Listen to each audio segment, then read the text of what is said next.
We are back. We are doing another prediction video today. I'm still absolutely delighted over the last one. The last one, I nearly got perfect. I got a couple wrong, a couple bad ones. But again, it was popular opinion. I bought into that. Forgive me. Alright. But we are moving on. We're doing Brandon Moreno versus Steve Erceg in Mexico.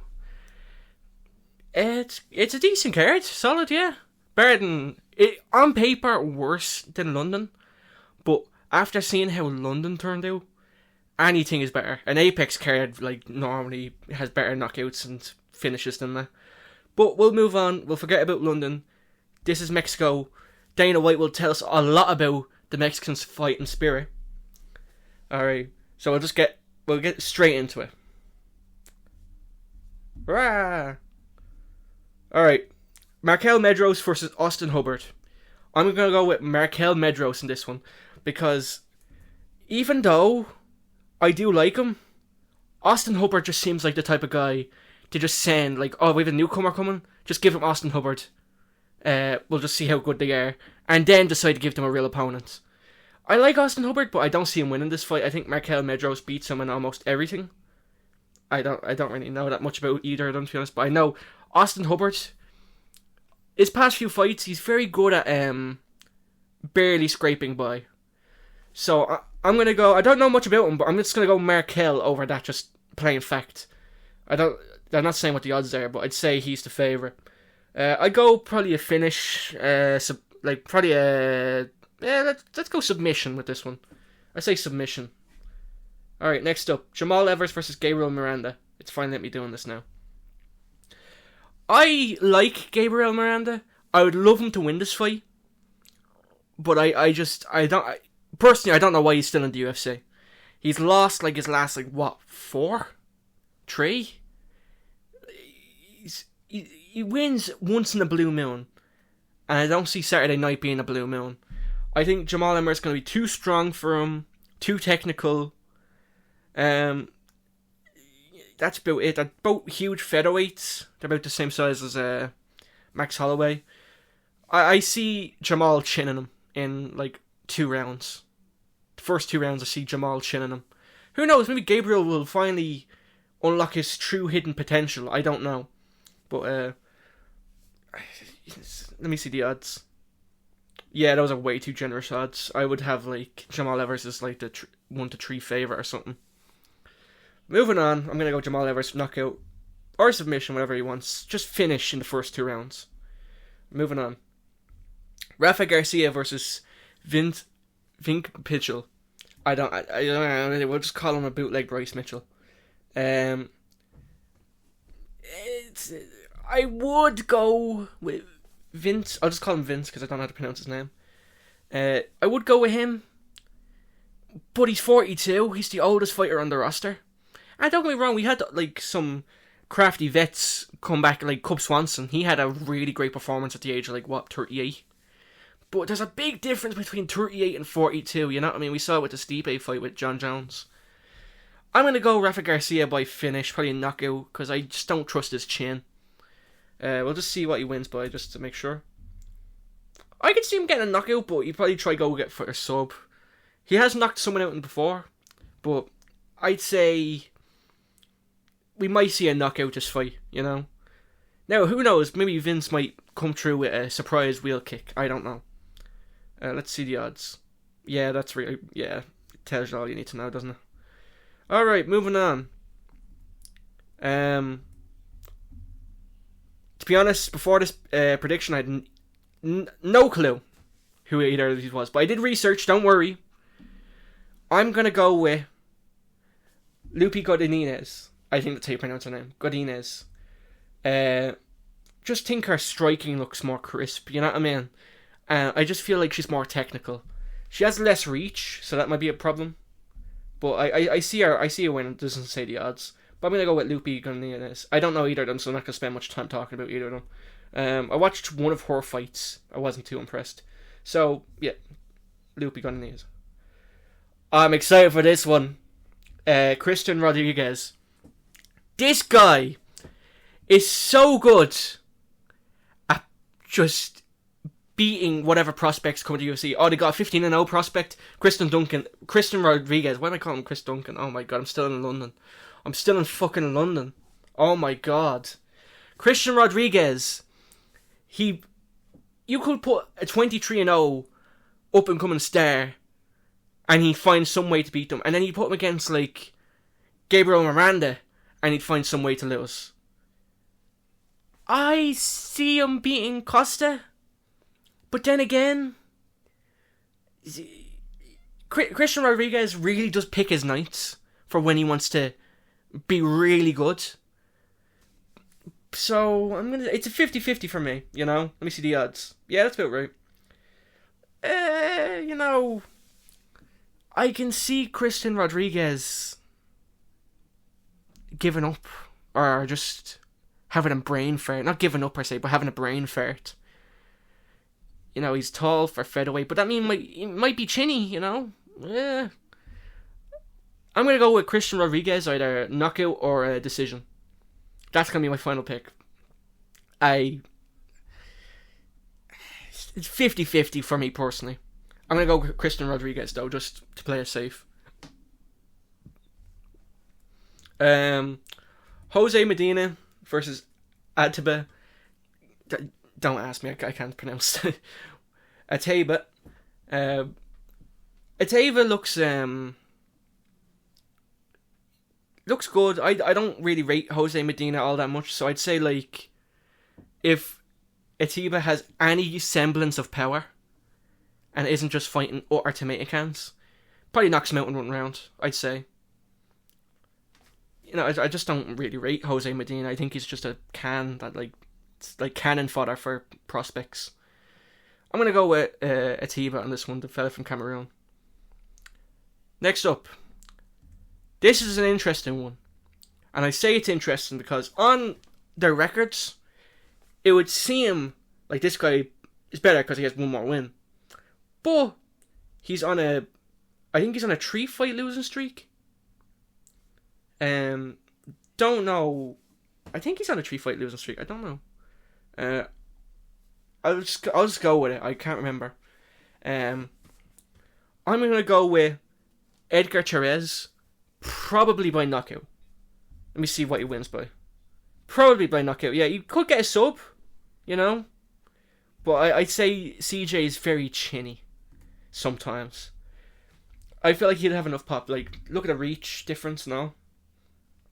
I just don't see Vergara like just doing anything to him. So he probably chins him. Probably does some wrestling. I could see CJ having a good defense of that, and then later on in the fight, ground and pounds. You know. So I'm gonna go knockout round 2 or 3. Ronaldo Rodriguez versus Kevin Bojas. I don't know how to feel about Ronaldo Rodriguez because he almost lost to Ode Osborne. Who almost loses to Ode Osborne with an 18-2 record? Or 17-2 the record at the time. Who? I'll give him the benefit of the doubt. He's young. Slightly racist, I think. Well, I'm not going to get into that. But, I'm going to go with... I'll give him the benefit. He's young, he's still improving. I'm going to go with Ronaldo Rodriguez. This would be a 50-50 fight for me if it was like based off his like past performances. It'd be 50-50. I could see Kevin Borjas chinning him, to be honest. Because if Odi Oz, you know what? You know, fuck it. We're going Kevin Borjas knockout. Because I just don't trust his chin. His chin seems very like susceptible to a gust of wind. You know what I mean? I could see him being chinned here. Shorter guy, short for flyweight, he's going to pack more muscle on. I can see Kevin Borjas chinning him. And this would be another, like, star, like, brought down. You know what? Fuck it. I might be wrong pick of the night. Kevin Borjas chins Ronaldo Rodriguez in 2 rounds. That's it. That's the I might be wrong pick. Sue me. Alright. This was originally going to be my underdog pick of the night. But then I saw this guy's last performance.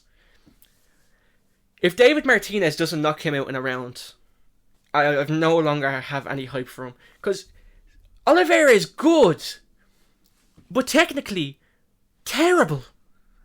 Like, I saw like one of his stand-up fights, and it was literally a pure stand-up fight. He's like, the stand-up was terrible. He just blitzes in and throws wild haymakers. He fights like KSI. Honest, without the star jumps, he swings his haymakers like KSI. And that's a compliment to KSI. It doesn't show the odds, but I'm gonna go with Martinez to chin him in under a round. I'll be generous. 2 rounds. Dave Martinez knockout in 2 rounds. Moving on. This one, honest to God, I think Moraes might be a problem for Rojas Chihuihuis. I really can see Moraes barely winning it, but then again, we know how the UFC are with like prospects losing. They don't really like that. So I would say Moraes decision victory, but I know UFC are probably gonna be favouring this fella.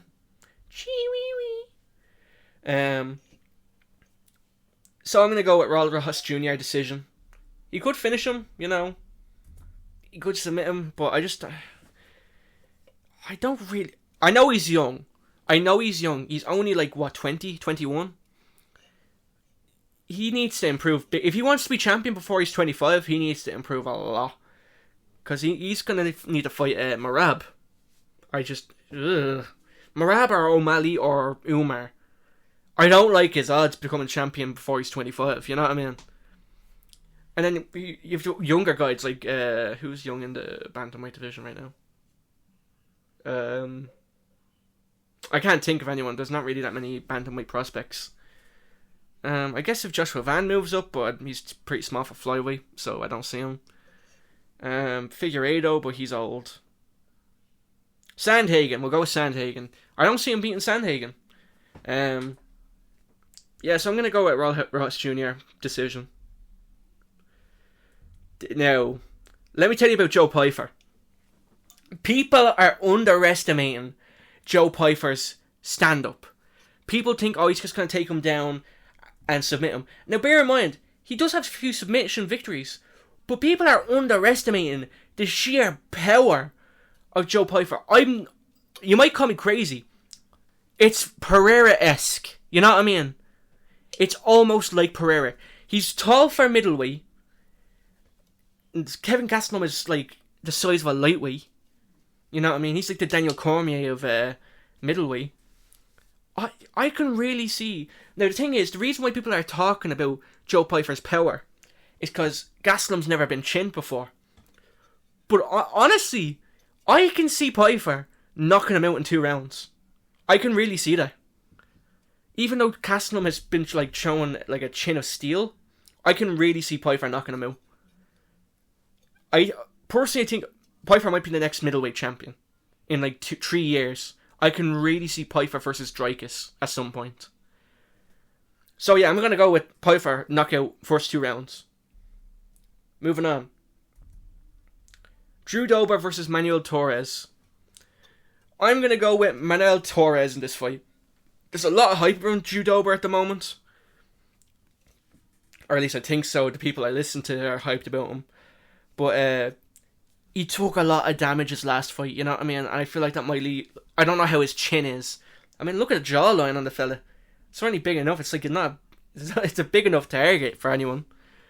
So I'm going to go with Manuel Torres chinning him probably in the 2nd or 3rd. I can see it being very late. Yeah, I'll go with Manuel Torres chinning him late in the fight. Let's see what the odds say. I would have Drew Dober as an underdog, but we'll just leave it. Good money on Torres. Moving on. God, I'm getting quicker at this. Brandon Moreno versus Steve Erceg. This makes me sad. As much as I'd like to say Steve Erceg gets the win, Moreno's going to chin him in like 2 rounds. Now, who knows? Maybe Steve might survive. But I think Moreno's just better at everything than him. He's better striking. better grappling. Definitely better grappling. And, you know, I can... See, the way I'm going to predict it is, first 2 rounds is just them kind of jabbing at each other, moving around, trying to gauge each other. Third, fourth, I'm going to go Moreno rocks him bad, jumps on a neck, or a rear naked, or a gilly. Something like that. So I'm going to go with Brandon Moreno to get at least 1 or 2 knockdowns and win by submission. I guess we're done. You know? That's about it. There's nothing really else to talk about. I just hope that finishes this time, you know? We can only hope. Anything is better than that London card. Anything. Alright. I'm getting quicker ideas. I hope you all enjoyed. I hope none of these fights are cancelled, so like I don't have to like do quick interludes editing, like quick update, Brandon Moreno is out, Joshua Van is in, you know what I mean? I hope everyone makes weight tomorrow. I hope no one cheats and like gets overweight and then gets a KO, you know what I mean? I hate when that happens, because it's just like, what happens when you do make weight? Is your power gone? Like, you know, it's like, so yeah, that's about it. Fun card. Hopefully it has fun fights. I notice again I didn't pick a single decision, because I just hate saying that, like... Oh no, I did pick a decision with Rojas. I hate saying that a fight is going to go to decision, because I always, in my head, imagine someone getting chinned, but they just never do. So, forgive me, I just like finishes more. But don't get me wrong, there's like a few cases where decision victories are very fun. Like, Merab's fight, you know what I mean? Now, bear in mind, Merab's something else. Merab is a demon. He will I will say at some point, he will actually finish somebody. Due to his sheer cardio. Like, 5th round, he probably... Like, he rocked Umar in the 5th round. Who's rocked Umar so far? Side rant over. I don't see either of these guys getting a title shot after this fight. Probably, like, this fight, the winner of that fight's Piotr Jan or something. And then that fight, the winner gets a title shot. Yeah, you know. What did I just say Piotr Jan? Oh my god, I'm dumb. I was looking at the 135. Oh god, I don't see either of these guys getting a title shot. I'm gonna say they fight Rival, I guess. I don't know. Cap?